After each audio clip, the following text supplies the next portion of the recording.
Ndabasuje cyane mugire ibihe byiza. Uyu munsi ndagarutse kandi nje kubabwira amakuru nanone agezweho abavugwa muri iki gitondo ndetse n'ayaraye avugwa ku munsi w'ejo. Amakuru rero menshi ari kuvugwa muri iyi minsi nagira ngo wigire hino wumve ni uko ibihugu bigiye bikomakomeye byongeye kwigarika u Rwanda bigashinja u Rwanda ko ari rwo rufite uruhare mu kugira ngo M23 ifate ibice bigiye bitandukanye muri Repubulika Iharanira Demokarasi ya Kongo.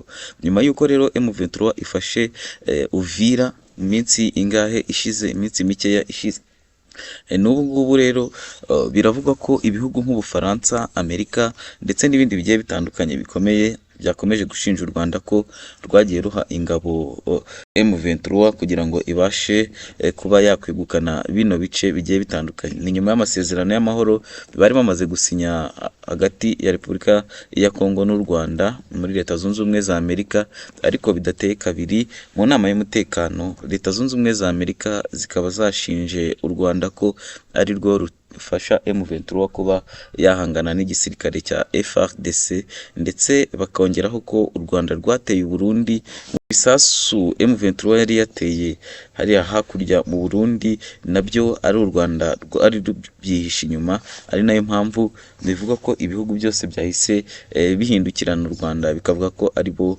bateye u Rwanda. Reka tuze tubabwire ndetse n'inkuru ivuga ko u Burundi bwamaze kwidekara bukavuga ko bugomba gutera igihugu cy'u Rwanda bitewe n'uko u Rwanda rwateye ibisasu mu Burundi.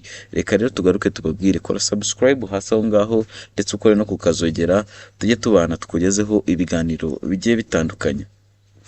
Ni nyuma y'uko hasinywe amasezerano y'amahoro muri Leta Zunze Ubumwe za Amerika ndetse ni Perezida Paul Kagame na Felix Antoine Tshisekedi wa Kongo ubwo bahuraga bahujwe na Donald Trump bakajya gusinya amasezerano y'uko bagomba kubungabunga amahoro yaba muri aka karere k'Iburasirazuba ndetse no mu bihugu byombi yaba Kongo ndetse n'u Rwanda. Ariko ibyo ngibyo ntibiteye kabiri kugira ngo amasezerano atangire kwicwa, kuko mbere na mbere Kongo niyo yatangiye ishinja u Rwanda ko rurimo kwica abaturage ba Kongo ndetse bari kubica urubozo. Bivuze ko amasezerano bari bamaze gusinyana yamaze kwicwa ndetse aya masezerano atakiri kubahirizwa. Ibyo ngibyo byatumye Repubulika ya Demokarasi ya Kongo ivuga ko igiye gufata ingamba zigiye zitandukanye ndetse zikomeye mu kuba nabo bakwirwanaho ndetse bakarinda umutekano w'abaturage babo, bavuga ko u Rwanda rukomeje kwibasira no guhohotera. Ariko ibyo ngibyo ntabwo u Rwanda rwatinze kubihakana, rukavuga ko ibyo ari ibibazo bya Kongo ndetse u Rwanda nta ruhare rufite mu kuba abaturage ba Repubulika ya Demokarasi ya Kongo bakwicwa, ahubwo aba M23 yaba Kongo u Rwanda rutarebwa na rimwe n'icyo kibazo kiriyo. Ndetse ibyo ntibyateye kabiri kubera ko mu minsi mikeya ishize n'ubundi n'u Burundi nyuma y'uko Uvira yari imaze gufatwa na M23, Burundi havuzeyo ibisasu ndetse bikavuga ko ari u Rwanda rwabiteyeyo.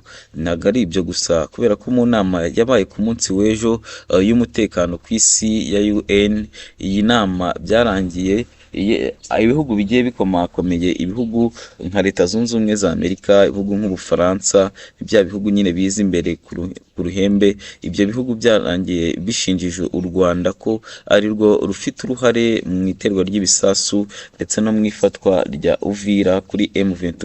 Ubwo M23 yafataga Uvira byari insinzi ikomeye cyane, kubera ko Uvira hari ahantu Repubulika ya Demokarasi ya Kongo yarindaga cyane ndetse yagombaga kwitaho kugira ngo hadafatwa, kubera ko hari ahantu mu gihe cyose M23 yabihafashe byaba bigaragaza ko na Kinshasa ishobora gufatwa. Ariko mu by'ukuri ntabwo byatinze, kubera ko ingabo za M23 zari zifite imbaraga zikomeye cyane ndetse zatsindaga ingabo za Kongo ndetse n'iz'u Burundi ku buryo bworoshye. Ntabwo byatinze kuko hakomeje kuvugwa n'ibisasu bivuga ko ingabo z'u Burundi ndetse n'ingabo za M23 byarebanye maze birarasana, maze ndetse hari n'ibisasu bikomeye byatewe muri iki gihugu cy'u Burundi. Ibyo byose rero ntabwo bishinjwa M23, ahubwo barahindukira bakabishyira ku Rwanda, bakavuga ko u Rwanda ari rwo rwabiteyeyo, ndetse ntibashaka kwemera ko yaba ari imbaraga za M23 n'igisirikare cyayo ndetse na AFC Alliance Fleuve Congo, bavuga ko ari igisirikare cy'u Rwanda, ndetse bavuga ko atari abasirikare bake, ahubwo ari hagati y'ibihumbi 5,000 n'ibihumbi 7,000 u Rwanda rwaba rwarohereje muri Repubulika Iharanira Demokarasi ya Kongo kugira ngo bijye gufasha M23 kuba yafata ibice bigiye bikomakomeye. Muri iyi nama kandi u Rwanda rwakomeje kwisobanura ruvuga ko ibyo rushinjwa atari byo, ahubwo bavuga ko ibibazo byo muri Kongo ari ibibazo bya kera, ndetse ari ibibazo biterwa n'imitekano mikeya iterwa n'imitwe yitwaje intwaro iba muri Kongo, ndetse harimo n'umutwe wasize ukoze jenoside mu Rwanda, jenoside yakorewe abatutsi, FDLR. Iyi FDLR akaba ari nayo ikora ihohoterwa ku baturage muri Repubulika ya Demokarasi ya Kongo, cyane cyane abakongomani bavuga ururimi rw'Ikinyarwanda muri Repubulika ya Demokarasi ya Kongo. Ibi ngibi rero bikavuga ko atari u Rwanda ruba rwabigizemo uruhare, ahubwo ari abo Kongo ibicumbikiye, maze bakaza kuyigaruka bakica n'abaturage babo, by'umwihariko abatutsi bo muri Repubulika ya Demokarasi ya Kongo bavuga ururimi rw'Ikinyarwanda.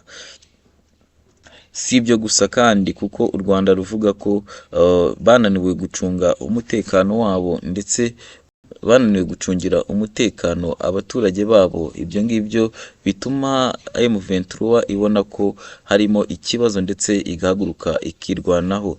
Ni ukuvuga ngo ni abakongomani barwana n'abakongomani, ntabwo ari u Rwanda rurwana na Kongo. Ibyo ngibyo nubwo bidashaka kwemerwa n'amahanga, ariko mu by'ukuri niko kuri guhari, kubera ko yaba ubuyobozi bwa Kongo ntabwo bushaka kumva ko u Rwanda nta ruhare rufite mu kuba rwatera muri Repubulika Iharanira Demokarasi ya Kongo, ahubwo ari ibibazo by'abakongomani muri rusange.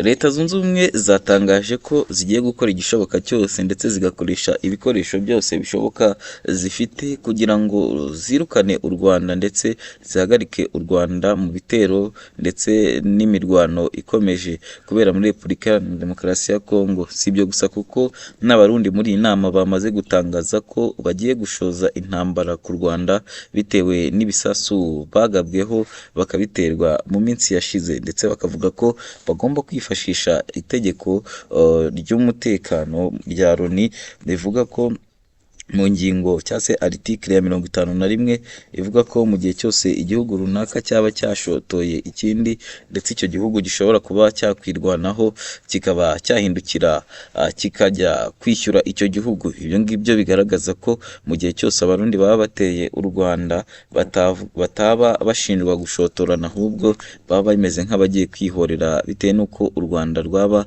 rwarabashotoye mbere ruterayo ibisasu.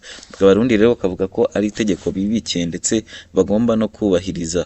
Ni mu gihe cyose ibyo byakomeza, reka rero dutegereze turebe aho bigana, kubera ko yaba ntabwo ikiri intambara y'u Burundi n'u Rwanda cyangwa na M23 cyangwa se na Kongo, ahubwo yamaze kuba intambara y'akarere, aho ibihugu byose byo mu karere ubona bigiye guhaguruka, ndetse intambara itakiri akantu gatoya, ahubwo yamaze kwaguka ikaba intambara nini cyane. Kora subscribe tubane tukugezeho n'andi makuru, buri makuru asohotse yose tujya tuyakuzanira, tukugezeho ibiri kuvugwa ndetse n'ibigezweho muri rusange.